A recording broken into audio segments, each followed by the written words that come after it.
Aviation watchdog DGCA today said that the crew of IndiGo flight from the national capital, New Delhi to Srinagar on Wednesday had sought permission to enter Pakistan airspace to avoid turbulence, but the request was rejected.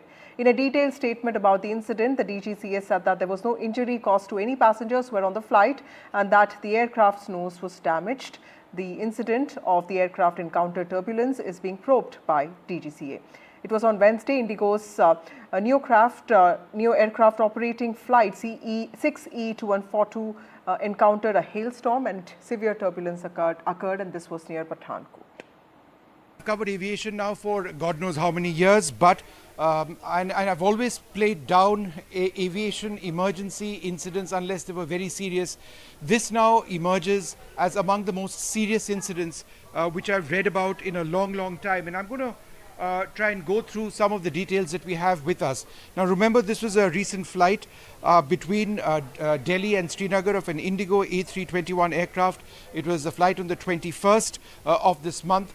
While it was flying near Pathankot, it tried to veer left because it detected a very heavy storm front, and it was denied permission to veer left near Pathankot by Indian air traffic controllers. And then, given the seriousness of the situation and what appeared to be a very dark mass of clouds, very severe weather ahead, they would likely have detected that on their weather radar. They called up Lahore air traffic control and said they wanted to veer into Pakistani airspace to avoid the storm front in front of them. This was denied by Pakistani air traffic controllers given the situation. Remember, there are no overflights allowed of Indian airliners over Pakistani airspace. It was then that we now have details of what broke out on that aircraft. And while we do have passenger accounts of that harrowing experience, and while we do have pictures showing that the extensive damage to the nose cone of the aircraft took place, there is a statement from the Directorate General of Civil Aviation which actually spells out what happened. And while in the thunderstorm cloud that this aircraft was forced to get into, there were warnings of an angle of attack fault, an alternate low protection lost, backup speed scale unreliable. These were all triggered. I'll tell you what that all means. Because of the updraft and downdraft encounter, the aircraft, the autopilot trip, the aircraft speed had wide variations. The maximum operating speed, the maximum operating Mach warnings and repeated stall warnings were triggered.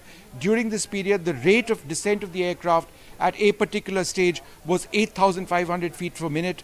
The crew flew the aircraft manually till they exited the hailstorm, then declaring an emergency. Now, in simple terms, what this does mean is that in the cockpit, there were multiple warnings which were sounded. There was an overspeed warning which was sounded. There was a stall warning which was sounded on multiple occasions. The instrumentation on the aircraft was not reliable. The pilots had to manually fly the aircraft. At one stage, it started descending at a rate of 8,500 meters per minute, or feet per minute. And that is, an idea of the extreme turbulence they faced. Once they exited that storm cloud, they made that emergency landing in Srinagar. There was damage, but what the pilots had to fight through is one of the most severe situations I have seen in recent times.